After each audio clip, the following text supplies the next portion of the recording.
이 오대산과 관련된 이야기 해드리도록 하겠습니다.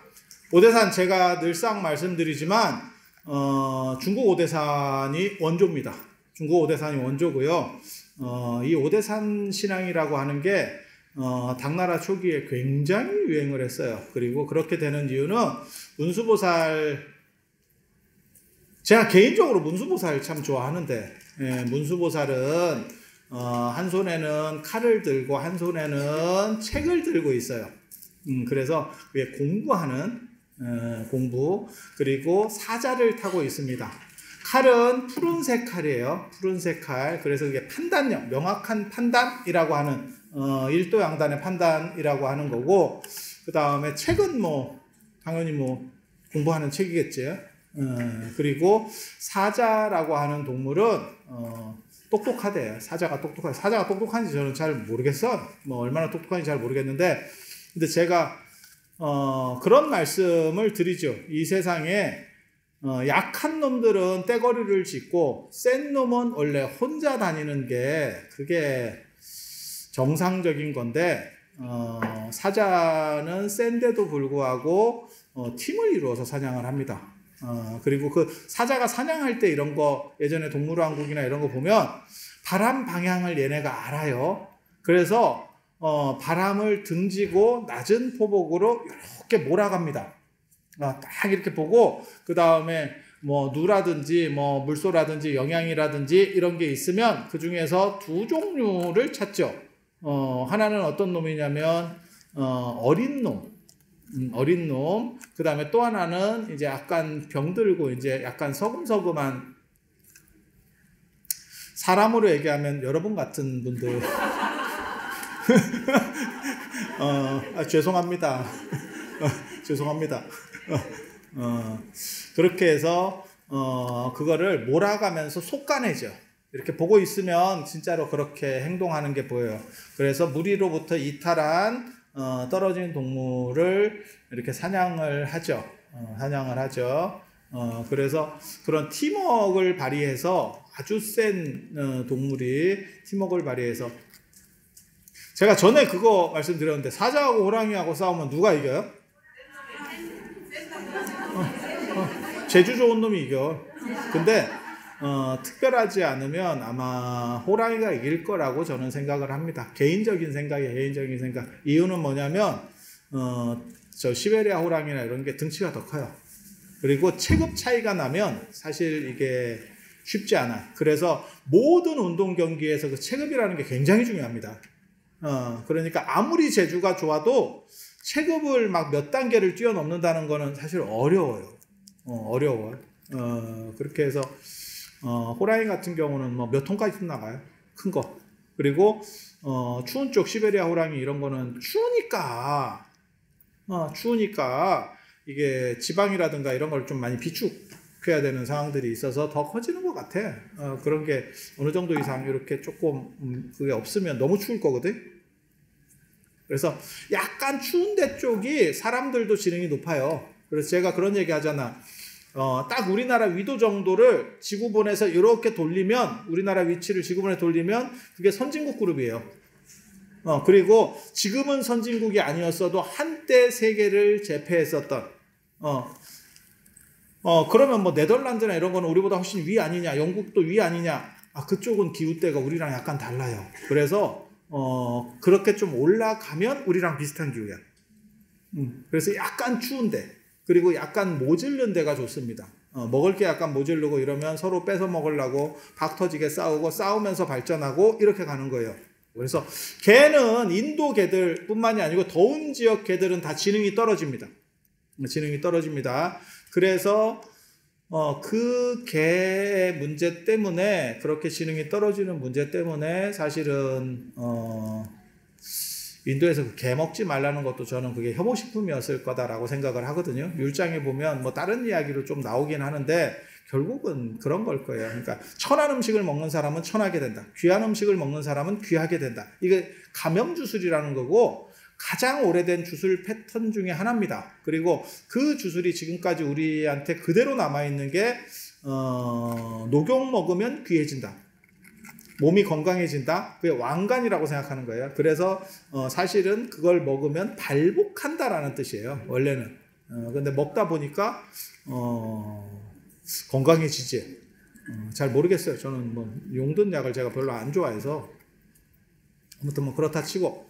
그래서 천한 동물인 개를 먹으면 약간 사람이 천해진다. 오염된다라는 생각. 그게 감염 주술의 기본이고, 그 다음에 개는, 인도 개는 진짜 좀 제가 전에 그 말 안 했나? 그 돌멩이를 내가 던졌는데 반응을 안 보여. 걔가. 그걸 계속 던졌거든. 아니 뭐 이렇게 이따시만한 걸 던진 건 아니에요. 조그만 걸 던져, 조그만 거 이렇게 배때기에 이렇게. 한국 개는, 우리나라 개는 그 전에 움직입니다. 이거 맞으러 올 정도 상황 아니에요. 이렇게 뭐 신용만 해도 바로 움직여요. 바로 반응을 하는데 얘는 자고 있어. 인도 가보시면 알아요. 그냥 길에 많이 자요. 애들이 언제나 피곤해. 뭐 하는지 모르겠어. 그냥 피곤해. 언제나 이렇게 피곤해서 쩔어가지고 아무 데나 자고 있어. 배때기를 두드리면 애가 반응이 없어. 배 툭 그러다가 조금 더 세게 두드리면 이렇게 한번 쳐다본다니까. 이렇게 쳐다보고 다시 자. 그리고 한 번 더 때리면 이렇게 싹 쳐다보고 가는데, 그 눈빛은 내가 진짜 그 개의 눈빛은 지금도 내가 잊혀지질 않아. 영혼이 있나 싶을 정도로 애가 이렇게 맹해 보여요. 그리고 돌멩이가 원인이라는 생각은 걔도 안 해. 그냥 누가 던졌는지는 알아. 단지 귀찮아서 대거리 하지 않을 뿐이야. 그래서 인도 개는 좀 어떻게 보면 좀 지능이 많이 떨어진다라는 생각이 들어. 그리고 사자는 그래서 그게 얼마나 떨어진다고 생각했으면 돌멩이를 던졌는데 돌멩이를 쫓아간다라는 표현이 나오겠어. 그러니까 개를 개무시하는 표현이에요. 그리고 사자한테 돌멩이를 던지면 뭐 사람을 문다 뭐 이러는데, 사자한테는 제가 전에도 말씀드렸잖아요. 사자한테 돌멩이 못 던진다니까. 가기 전에 죽어요. 돌멩이 던지러 가기 전에 죽어. 사자가 한 마리 있는 거 아니다. 한 2, 30마리 이렇게 딱 집단을 이루는데 거기서 무슨 가기는 뭘 가. 그래서 인도에서의 사자는 똑똑하다. 그 다음에 딱 봐도 뽀대도 나잖아. 근데 여러분 속으시면 안 돼. 인도 사자는 라이온스 클럽의 사자가 아닙니다. 라이온스 클럽의 사자는 아프리카 사자예요. 그리고 그거는 등치가 크고 위험이 있어요. 더운 지역과 추운 지역에 의외로 동물들이 등치가 큽니다. 더운 지역은 열 발산을 쉽게 하기 위해서 등치가 커지고, 그 다음에 추운 지역에서는 추위를 막기 위해서 등치가 커져. 아예 진짜 그렇게 진화적으로 발전하는데, 그래서 아프리카 사자가 등치가 크고 세요. 그리고 인도 사자는 아시아 사자입니다. 그래서 제가 헤라클레스가 사자를 니네베 사장과 그 때려잡았다는 얘기 나왔을 때, 그래서 헤라클레스는 사자 가죽을 쓰고 다니거든요. 사자 가죽을. 그래서 그런 얘기 나왔을 때 저게 아프리카 사자면 쉽지 않았을 수도 있겠다라는 생각을 했었거든요. 아시아 사자가 훨씬 등치가 작아요. 그래서 사찰 사자들이 귀염상이라니까. 그렇게 되는 이유가 두 가지입니다. 하나는 사찰에 모셔놓은 사자 도상들이 대부분 약간 이렇게 귀엽게 생긴 거는 두 가지예요. 하나는 인도 사자가 원래 약간 우리가 생각하는 그 아프리카 사자보다 귀여워요. 사이즈도 작고 애가 약간 그래도 그런 놈들도 센 놈들입니다. 우리가 맹수를 너무 이제 요즘은 약간 이렇게 좀 낮춰보는 것 때문에 그러는데 걔도 센 놈이에요. 그래서 그 사자, 아시아 사자는 아무튼 등치가 좀 작다. 그래서 사찰에 들어온 사자들이 조금 이쁘게 묘사된다더라. 약간 귀엽게 묘사된다더라. 그리고 또 한 가지 이유가 있습니다. 또 한 가지 이유는 우리도 호랑이를 약간 귀엽고 얼띵하게 묘사하는 전통이 있어요. 그 어디에 나오냐면 산신도에 나옵니다. 그렇게 나오는 이유는 너무 무서워서 그 공포감을 덜어내기 위해서 일부러 희화시키는 거예요. 희화시키는 거예요. 생각하면 너무 무서운 거야. 지금은 우리가 그런 정서를 이해할 수 없습니다. 지금은 인간이 압도적으로 걔네를 이기기 때문에 걔네는 구경거리예요. 센 호랑이가 있어요. 뭐 시베리아 호랑이가 굉장히 세요. 제가 보기에는 동물 중에는 아마 육상 동물 중에는 시베리아 호랑이가 제일 셀 겁니다. 등치도 아프리카 사자보다 훨씬 크다니까. 그런 무서운 호랑이들이 존재한다라고 생각했을 때 예전에는 너무 공포스러운 거지. 그래서 그걸 희화시키기 위해서 그러니까 두 가지가 작동한다니까. 하나는 산군, 산의 임금 이래서 경외감을 표시하는 거고, 하나는 약간 산신도나 이런 데 보면 약간 우스꽝스럽게 그려. 그래서 희화시키는 거. 이게 두 가지가 다 있는 거예요. 두렵기도 하고 그걸 좀 극복할 수 있었으면 좋기도 하겠고, 이 두 가지가 다 있는 거예요. 그래서 그렇게 존재한다는 거. 그래서 문수보살이 사자를 타는 이유는 지혜롭다. 그러니까 문수의 공식 코드가 지혜입니다. 지혜입니다.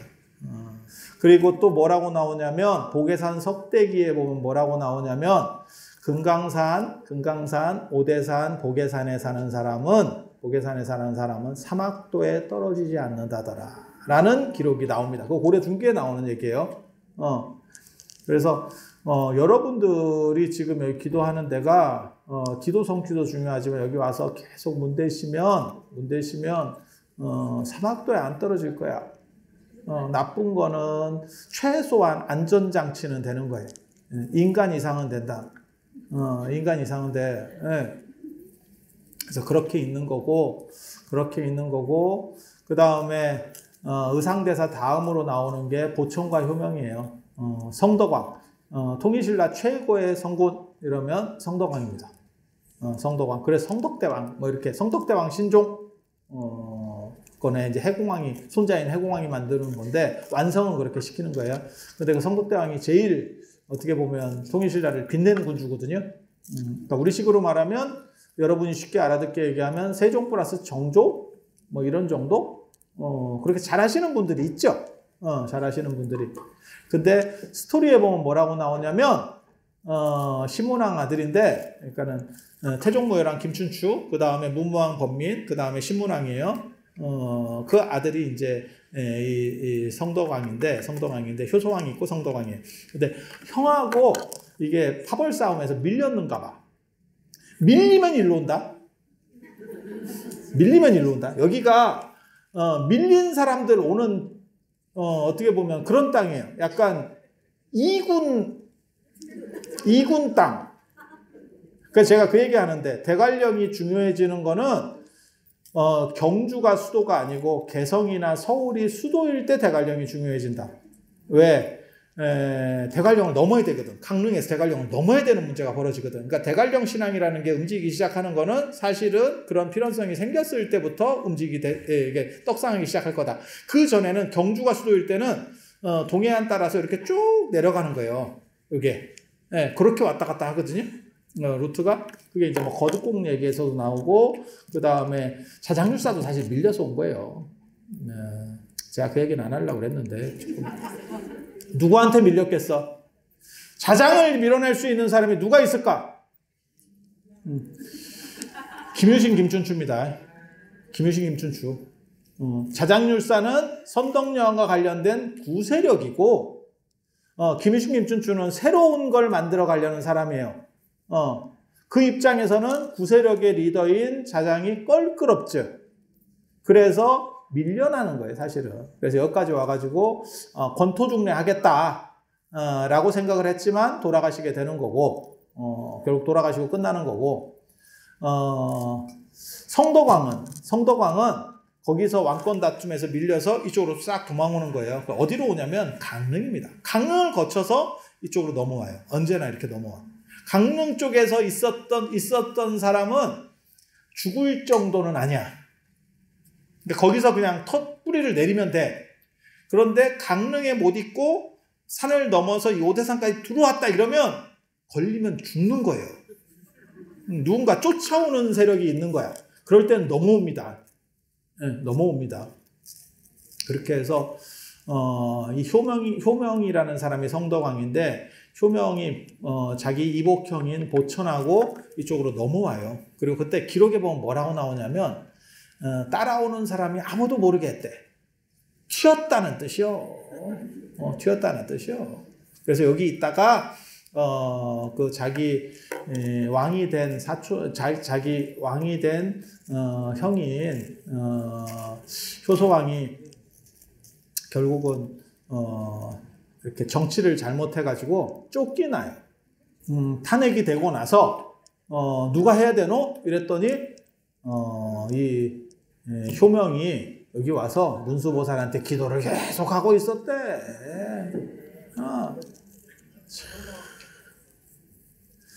그렇게 해서 그 자리가 어디냐면 상원사 자리입니다. 그렇게 해서 나중에 왕이 되고 돌아가서 제위 4년에 상원사에 돌아와서 상원사를 만들어요. 그때는 이름이 진여원이었습니다. 진여원이었습니다. 그렇게 해서 만들고 그게 나중에 상원사가 되는 거예요.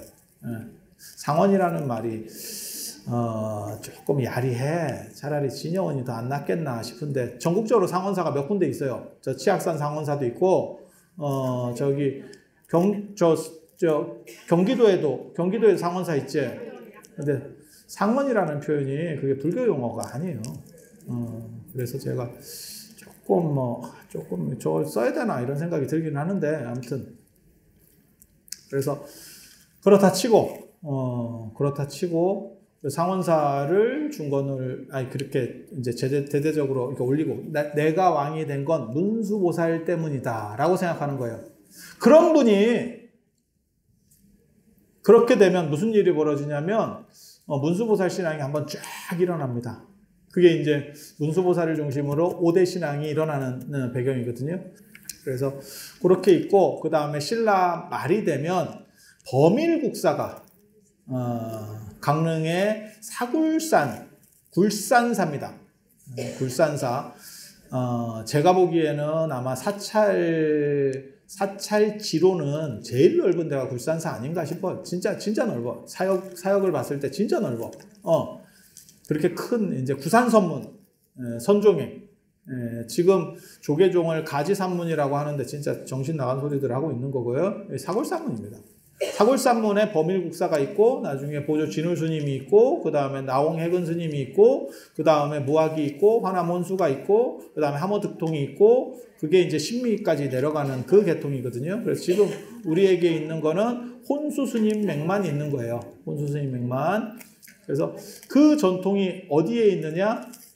이쪽에 있어요. 이쪽에.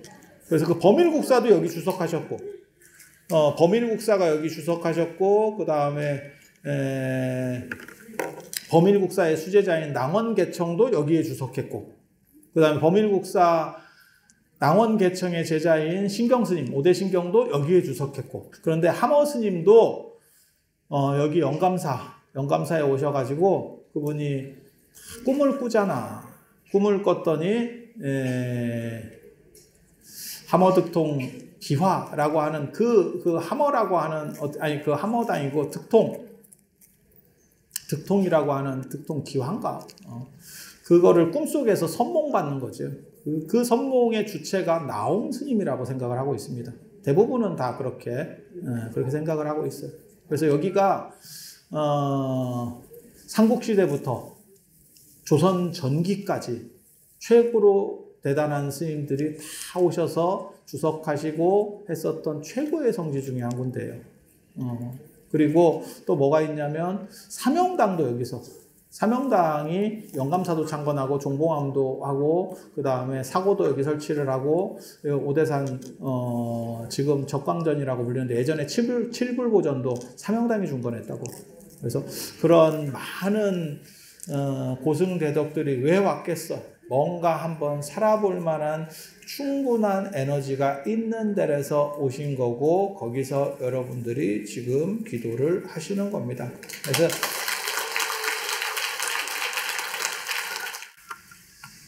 자,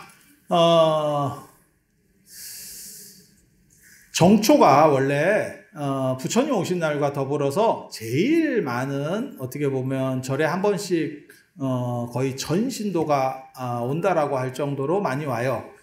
그리고 정월 대보름이 벽사의 피날레입니다. 그래서 모든 나쁜 것들을 다 쫓아내는 게 정월 대보름. 새해 시작이 되고 나서 그게 뭐하고 똑같은 거냐면 첫 단추를 바로 깬다라고 하는 거예요. 우리가 태교나 어렸을 때 뭐 이런 것들 다 중요하게 생각하잖아요. 어렸을 때 교육이라든지 어떻게 보면 태도 이런 것들 그거는 가능성이 있기 때문에 이렇게 할 수도 있고 저렇게 할 수도 있는 가능성이 있을 때, 그래서 3살 버릇 80까지 간다 그 얘기 있잖아요. 그 얘기는 뭐예요? 바꿔 말하면 3살 전에 똑바로 해라 라는 뜻이죠. 그래서 조금 유연할 때 움직일 수 있는 거지. 여러분도 마찬가지예요. 여러분 어렸을 때 몸이 많이 유연했는데 지금은 이제 좀 많이 뻣뻣해졌죠. 그래서 그렇게 유연성이 있을 때 틀어갈 수 있는 거예요. 그래서 그게 이제 첫 단추를 바로 깨는 거고, 그와 마찬가지로 정초에 모든 일련의 나쁜 것들은 정초에 도액한다라는 게 있어요. 그래서 그 정초라는 거는 정월 초하루부터 정월 대보름까지입니다.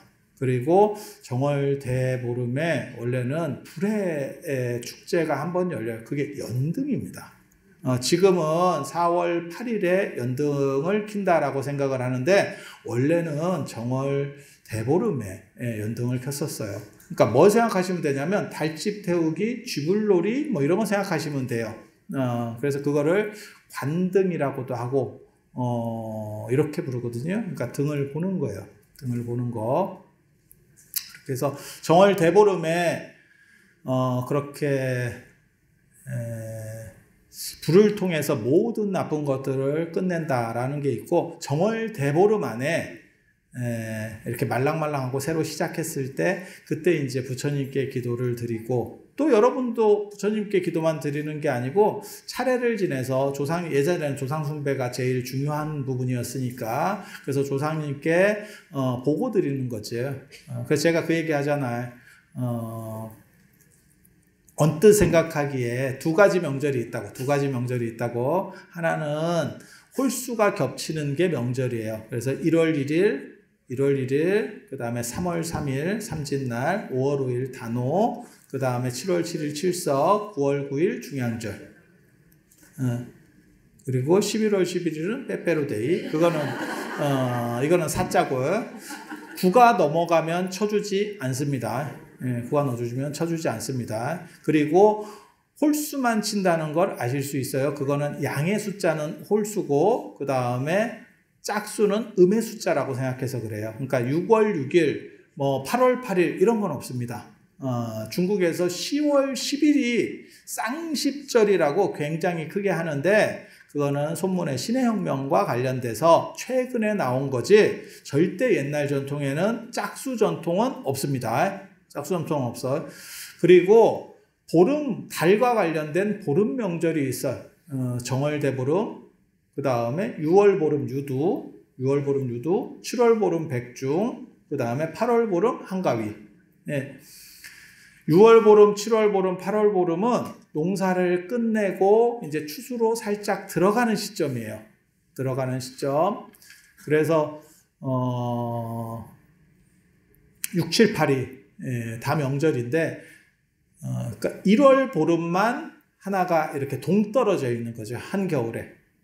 그런데 이 중에서 어느 보름이 제일 세냐라고 하면 두 개만 대보름이라고 불러. 정월 대보름, 8월 대보름. 8월 대보름. 그래서 정월 대보름이 무지하게 셉니다. 이유는 뭐냐면 8월 대보름이 왜 세냐면 우리 다 아시는 내용이잖아. 더도 덜도 말고 한가위만 해라 같아라 라고 하는 게 풍요롭다라는 뜻이고 먹고 살 게 부족할 때는 풍요만큼 좋은 게 없지. 그런데 정월 대보름은 왜 쳐주냐면 정월 대보름이 모든 나쁜 거, 1년 동안 들어올 수 있는 모든 나쁜 거를 끝낼 수 있는 기간이 1월 1일부터 대보름까지예요. 그래서 기도를 길게 하는 절은 대보름까지 기도를 합니다. 대보름까지 하고 짧게 하는 절은 입제가 이제 언제 시작이냐에 따라 달라 있어요. 근데 보통 1월 1일에 기도 시작하는 절은 없고요. 제일 많은 거는 초닷새에 시작합니다. 그리고 그때 입제를 해서 일주일간 기도를 하는 경우들도 있고 대보름까지 쭉 밀어서 가는 경우도 있어요. 그리고 그렇게 기도를 해서 부처님께 기도를 해서 모든 1년 동안에 안 좋을 만한 일들을 전부 다 없애겠다. 그리고 그것을 좋게 만들어 보겠다도 있어. 동시에. 나쁜 것은 없애고 좋은 것은 증장시키겠다. 그리고 그거는 언제나 맛보기로 들어와요. 함께 들어와요. 제가 그래서 그런 얘기 했잖아요. 마치 불을 켜면 어두움은 스스로 사라지듯이 부처님께서 제가 그 얘기 굉장히 좋아하는데 제가 여러분들에게도 여러 번 해드렸어요. 불교를 믿으면 뭐가 좋으냐? 이미 생긴 나쁜 일은 줄어들고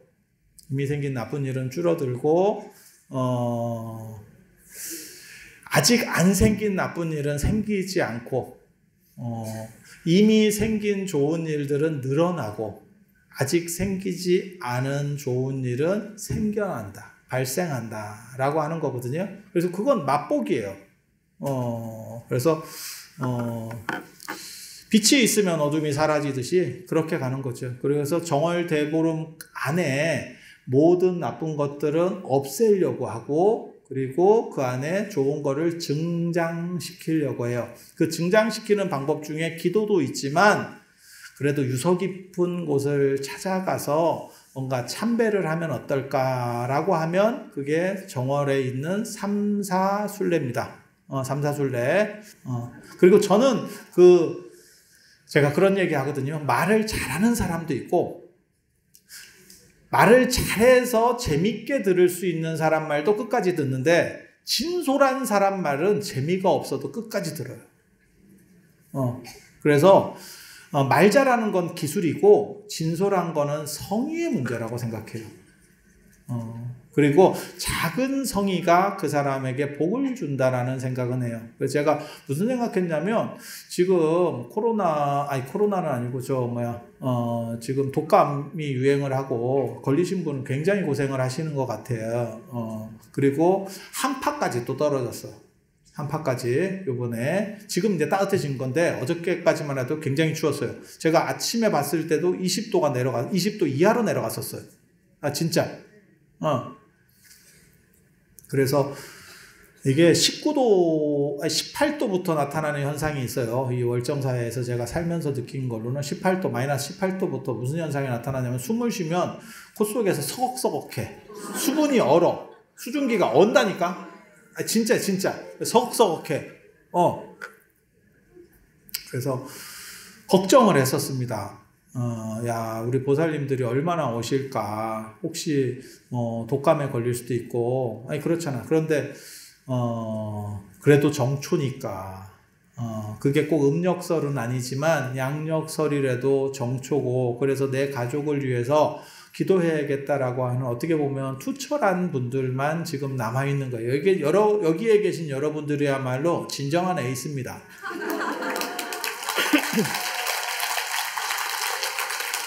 정초에 내가 그러니까 평소에 좋은 일을 많이 하면서 살지는 않았지만 그럼에도 불구하고 정초에 삼사순례를 가고 죽어가는 생명을 살려주는 거예요. 약간 인위적이긴 하지. 왜냐면 물고기 이런 거 이렇게 풀어준다는 게 좀 어떻게 보면 뭐 자연적으로 이렇게 나오는 것도 저번에 제가 우리 용수스님 절에 저만식 한다고 그래서 갔었는데 거기 염소를 키우더라고. 우리 기도하는 그 용수스님 북치는. 그래서 뭔 절에서 염소를 키우냐 내가 그랬거든. 아니 개 키는 거나 고양이 키는 거는 내가 봤어도 염소 너무 이질적인 거예요. 그리고 염소가 얼마나 먹었는지 배가 그냥 빵빵해요. 그래가지고 그게 들어가는 입구에 있어. 애가 묶여가지고 그리고 염소가 하이 이러면서 맞아주더라고. 이게 뭔가 싶어가지고 그래서 왜 염소를 키우냐고 물어봤어요. 제가 엉간한 거 그렇게 물어볼 그거는 아닌데도 너무 궁금하잖아. 그랬더니 그 재밌는 얘기 하더라고. 누가 그 약탕 하는 데 있잖아. 거기에 염소 흑염소 이런 거 이렇게 이렇게 짜는 거 있잖아. 이렇게 파우치로 이렇게 해주는 거. 약탕원 앞에 염소가 묶여 있는데 그게 그 염소라고 생각이 돼서 내가 사왔다 이러더라고.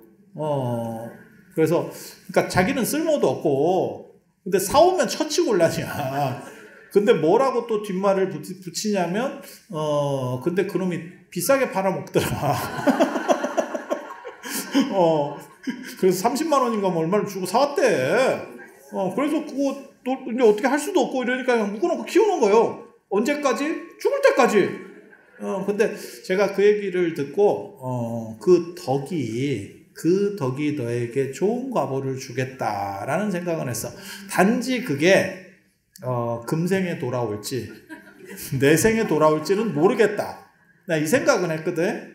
근데 마찬가지예요. 쉽게 말해서 정월 초하루부터 대보름까지 그게 잭팟 기간입니다. 어떻게 보면 핫세일 기간이야. 마일리지 세일 기간. 그래서 그때 마일리지를 쌓으면 마일리지가 더블로 올라가. 빅세일 기간이지 한마디로 얘기해서. 그래서 그때 이제 좋은 일을 인위적으로라도 막 부풀려서 하는 거야. 이렇게 마일리지가 많이 쌓이는 그 기간에 방생도 가고 삼사순례도 가고 정초기도도 하고 하면 나쁜 것들은 다 물리칠 수 있고 훨씬 적은 힘으로 마치 세일 때 물건을 사듯이 50% 세일 때 물건을 사면 반의 노력으로 물건을 살 수 있는 거잖아. 아니 맞잖아. 그래서 여러분들이 오늘 오셔서 이렇게 춥고 힘든 때 오셔서 이 얘기를 듣고 가시는 게 어떻게 보면 최고의 가피가 아닌가라는 생각을 하거든요. 그리고 제가 늘상 하는 말씀이 있어요. 여러분들이 꼭 드리고 싶은 말씀.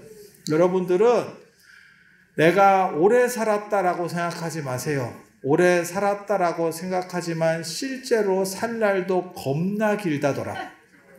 그래서 그 관리를 신중하게 잘해야 돼. 그 설계에서 조금 실수하면 30년 감옥이 여러분을 기다리고 있습니다. 30년 감옥이 여러분을 기다리고 있습니다. 협박하는 거 아니고요. 여러분은 독거노인으로 진짜 재미없게 30년을 사실 수도 있어요.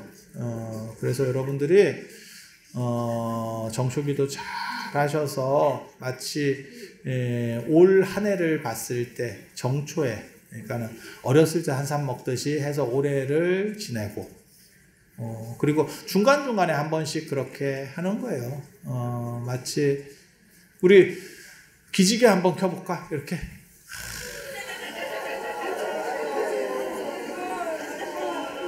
기지개 키니까 시원하지? 하지만 기지개 킨 상태로 살 수는 없어요. 그리고 만약에 그 상태로 계속 있잖아. 그 한 5분이나 10분 정도 있잖아. 숙이고 있는 것보다 훨씬 힘듭니다. 그런데도 그렇게 하면 시원한 느낌이 드는 거는 계속 숙이고 있어서 그래요. 그래서 1년의 모든 액나는 정초에 도액하고 1월 1일부터 보름 안에 도액을 하고 그리고 그 피날레로 예전에는 관등, 등을 밝히는 놀이를 했었다더라. 그게 나중에 4월 초파일로 옮겨간다더라. 그게 고려 때 옮겨가요. 고려 때 무신정권 때 최희라고 하는 최후가 옮깁니다. 최후가 그렇게 옮겨가는 거고 그리고 중간중간에 아무리 정초에 잘했어도 사람의 마음은 풀리기 나름이에요. 까딱 잘못하면 옆으로 나가기 마련이야. 그러면 그게 혹약제연 같이 그 연못 안에 이렇게 왔다 갔다 하면 아무 문제가 없는데 튈 수도 있어. 그런 거를 그렇게 기지개 키듯이 한 번씩 잡아주는 게 초하루 보름입니다.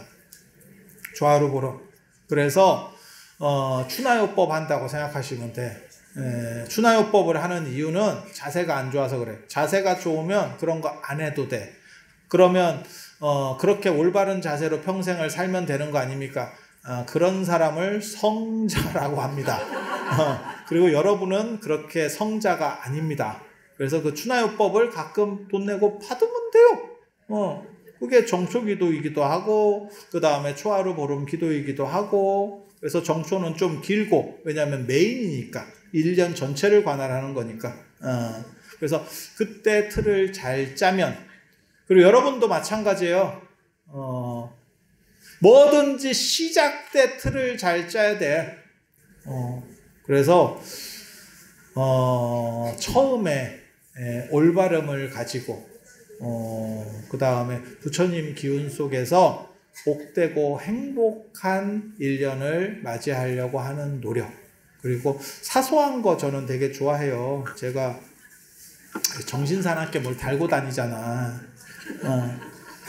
그게 제가 박복해서, 그래서 제가 성지순례도 가고 가서 절도 하고 기도도 하고, 저를 잘 모르시는 분들이 언제나 생각하는 게 저 사람은 기도를 잘 안 할 거야 라고 생각하지만, 실제로는 혼자서 북도 치고 있고 징도 치고 있고, 그 다음에 성지에 가도 저는 막 뭐 이마를 갖다 받고 막 이렇게 해요. 내가 간절해. 왜 간절하냐? 내일이니까. 네 일이면 내가 안 간절해. 내일은 다 간절해. 그리고 이게 사소한 것 같지만 요거는 입춘 전에 붙이는 거예요. 입춘 시에 붙이면 제일 좋은데 11시에 문 밖에 나가서 붙이기 좀 그러면 전에 우리는 땡겨 붙이는 거니까. 그리고 요거는 정초에 붙이면 될 것 같고, 근데 같이 붙여도 돼. 그래서 정초에 그냥 같이 다 붙여. 이렇게 앞뒤로. 그리고 이런 사소한 것들이 작은 노력으로 조금씩 좋은 쪽으로 바꿔가는 거예요. 그리고 가피라고 하는 것은 한 방에 떨어지는 게 아니고, 마치 항공사 마일리지처럼 조금씩 쌓이다 보면 공짜 티켓이 나오는 겁니다. 그렇게 되는 거지. 갑자기 한 방에, 물론 지구를 한두 바퀴 돌면 한 방에도 나오겠지. 근데 그렇게는 쉽지 않잖아. 그래서 노력들을 하시고, 사소한 노력이지만 그걸 꾸준히 견지할 수 있도록 하시고, 주변에도 서로 좋은 거, 복된 것들이 있으면 나눌 수 있도록 하고. 그래서 저는 그 얘기 좋아해요. 흐르는 물이라도 떠주면 공덕이 된다더라. 그래서 여러분들이 그러한 마음 자세로 정초에는 조금 경건하게 하시고, 그리고 우리 발언문 자녀분들에게 조금 힘들더라도 쓰라고 해서 머리카락 쥐 뽑아가지고 잘 붙여서 와서 나쁜 게 다 사라지고 좋은 게 잘 될 수 있도록 그렇게 여러분들이 노력하시고, 그 다음에 부처님 가피가 충만하시기를 기원드리면서 오늘 마치도록 하겠습니다.